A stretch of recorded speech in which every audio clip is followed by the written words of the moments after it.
I'm just guessing there's a good chance today is not going to end on a good note for us.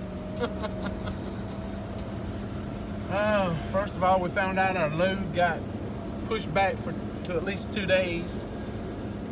Then we found another load. All right, things are looking up. The agent got us another load going close to the same area. We don't have to cancel our other loads. Yay! Get up here to check in, come inside. Yeah, they're gonna do a white glove inspection on your trailer. I said, well, I got about the oldest damn trailer in the fleet.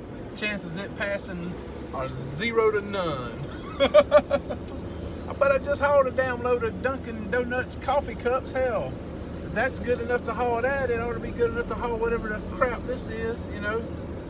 That's jacked up, man. But that's what's gonna happen. I'm gonna get rejected, and I'm gonna probably deadhead 300 damn miles to pick up another load. Woo, man. Well, we got back there, and we're in Panama City, Florida, in case you didn't know. I lived here for 3 years, all right, and worked down here and everything. So I can relate to the people, you know, and talk to them and everything. And so I went in with a humble attitude right from the beginning, not trying to be demanding, and talked to the man, you know. We talked about the hurricane, we talked about Michael, we talked about what happened at our house with Michael, my mom's house with Michael, and what happened down here with Michael and everything else. And then, you know, we talked about where I worked at down here that got shut down and everything. And, you know, he had a brother that worked there too. And, you know, we had a rapport. When you can talk to people and get them to understand you, you can go a long way. So, like I was saying, you know, I was part of that wave that got laid off after Obama got elected. Not talking politics, just stating facts. The fact is, and this is facts, this is not being political, I'm just telling you the actual fact. In 2010, Sallie Mae in Lynn Haven, Florida got shut down because when they passed Obamacare, the American Affordable Care Act, whatever it is, it stated no privately owned company such as Sallie Mae can arrange a federal student loan. So that killed off half of their business or more. And they had to shut down and lay people off. I was one of the ones that got laid off. That dude back there, his brother was one of the ones that got laid off. So we have a rapport. We can talk to one another. And, you know, he didn't even go out there and check to see if my trailer was clean or not. Because we talked. We understood each other. He knew I wasn't going to lie to him. I told him, I said, look, man, I said, last thing I hauled was a truckload of Dunkin' Donuts coffee cups. And I said, before I left the house, I set up the trailer and blew it out with a leaf blower. Every bit of that, 100% true. And so he went out there and checked it. Like I said, it's the oldest trailer in the fleet, just about. And it has some stains on it, you know, from hauling chemicals and different things. I don't know if he would have passed it or not. I just don't know. I mean, it was good enough to haul Dunkin' Donuts coffee cups. It should be good enough to haul whatever it was they're hauling. And the thing about it is, it's rolls of paper, right? So they put down these rubber mats down to keep the wood floors and everything up the rolls of paper, getting in them and stuff like that. So, I mean, I don't see the big deal. If they're going to be putting those rubber mats down anyway, what difference does it make if there's a stain on the floor?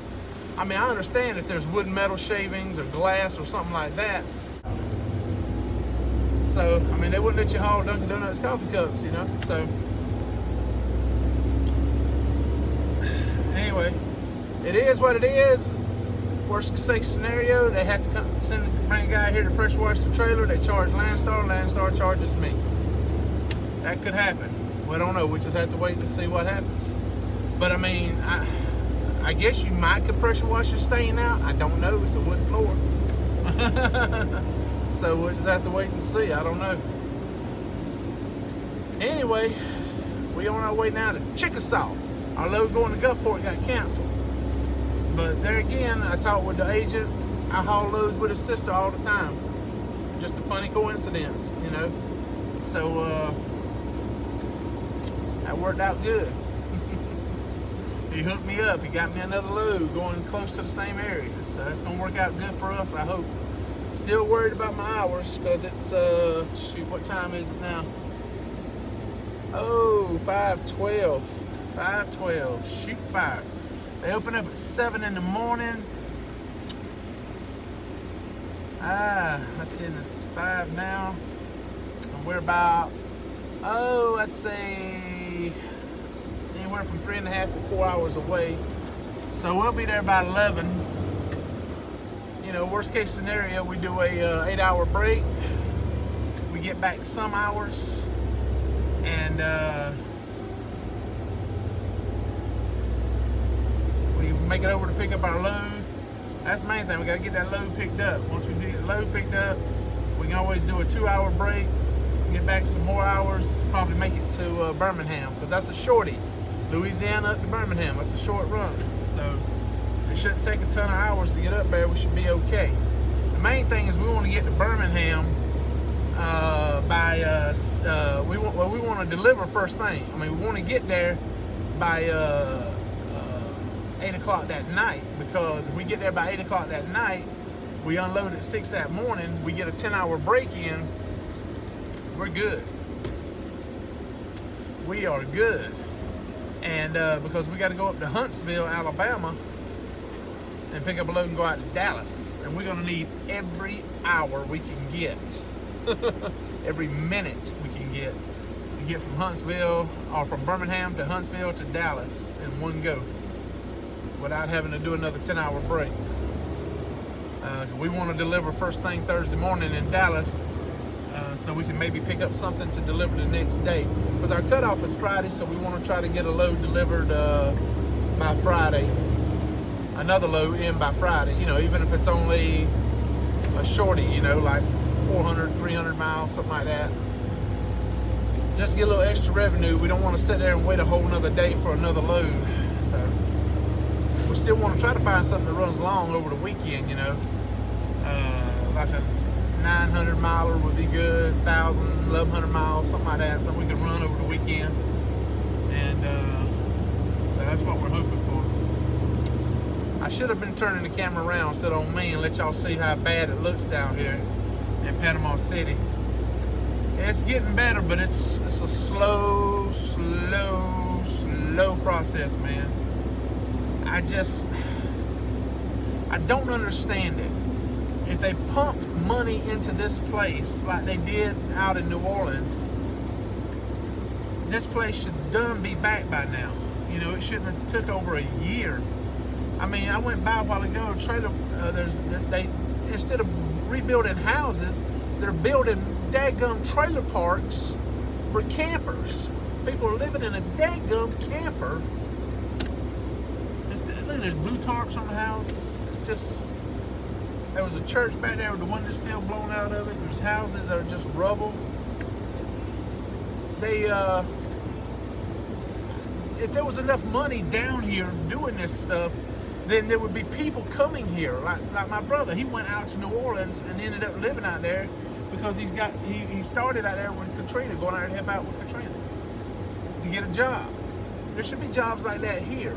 People rebuilding, contractors, houses, land clearing, all these different things. There should be tons of people moving down here to work, you know.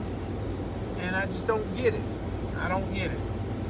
You know, even if they have to commute back and forth from areas around here like Fort Walton and Cottondale and different places, there should be more people here rebuilding this place. There should be more money infused in doing that. And that's what I don't get, and it kind of makes me mad. Anyway, that's my rant for today. We're done. We're going to get our butt on over to Chickasaw, Alabama. Well, we are in Irondale, Alabama, just around outside of Birmingham. Get it, duck, get it, duck. And man, we had a mess. If you can look down yonder, there's the road. There's the hill coming up. And we had to catch that some bitch in like first gear. 42 something thousand pounds. And it was a mess, man. And then we had to pull in over yonder and back up the hill into the dock right there. Man, you talking about a mess. That was a mess. I hope I didn't mess up my transmission, because that thing was just a hopping, boy. So we'll see. That man's up there in the woods. Ain't no telling what I'm gonna have to pick off of him when he gets back in the truck. Stickers and spurs and everything else. But he's having fun. We'll let him have a little fun. He been cooped up in the truck a lot. He got to run around last night. We spent the night at the rest area, about 35 miles into Alabama. And we didn't have enough hours, man, to even make it to the TA in Tuscaloosa. I wanted to try to at least make it there, but we couldn't make it there. So that's where we had to stay last night. So anyway, he's unloading me now. It's about 6:30 local time. He'll have me out of here, I hope, by 7. And I got until 10 o'clock to be at my next appointment up in Huntsville, dropping hook. So we should make it. It's about an hour and 50 minutes, 2 hours, probably depending on traffic, about 2 hours. So we'll get up there, dropping hook. We drop back down on 20. We might can stop off at the Petro, do a 2-hour break. I'm not sure. I have to wait and see about that. Probably not. But anyway, we're going to have to do a 2-hour break, and then we'll probably end up having to do another 8-hour break after that. So because it's almost 11 hours to get out to Dallas from Huntsville. So we'll see. It's gonna be a long journey, so y'all come along. Well, what is going on, everybody? Man, I'm trying to think where we left off at last time. Oh man, we are back at our favorite little old TA truck stop in Arkansas, in Earl, Arkansas. Back here where Ducky can run around, run and play. If y'all remember that time he was chasing the bird right over there, it got so hot and got tired, he went back over there and jumped in the pond, went swimming. So we're gonna try to keep him out of the pond today, and got his vest on because there's a lot of traffic around here today too. So want him to be highly visible. Tried putting his booties on, but I couldn't get them on. They're elastic, and couldn't get them on. It takes 2 people to put them on, I think. So anyway, he's all right though. We stayed in the shaded area of the parking lot, so it wasn't that bad. Dad, come on, back over here, come on. So let me catch y'all up to speed on what's going on. I'm trying to think last time I made a video. What last clip was. Anyway, we got to Chickasaw. We delivered in Chickasaw. And we left Chickasaw and we went to St. Gabriel, Louisiana. And I thought we was going to get lucky there, but we didn't. We got very unlucky. And oh man, I checked in at noon. My appointment time was at noon. I checked in a little before that, but they wouldn't check me in until noon. And 3.5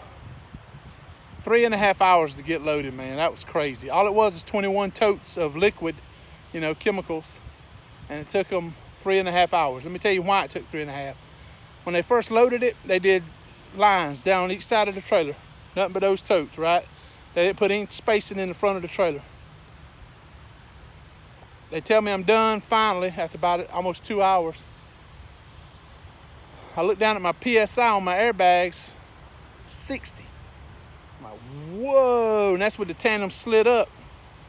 I said, that stuff's heavy, man. So I go back there and look. Sure enough, they got it loaded way towards the front. So he said, oh, we forgot to put the pallets in the front. They're supposed to put empty pallets in the front to space it out. So they had to unload it and reload it But I told him, I said, you ain't got to do that, man. I said, just take the 5 pallets off the back end, put a straight line 5 pallets back. We'll put straps over it, hold it in place.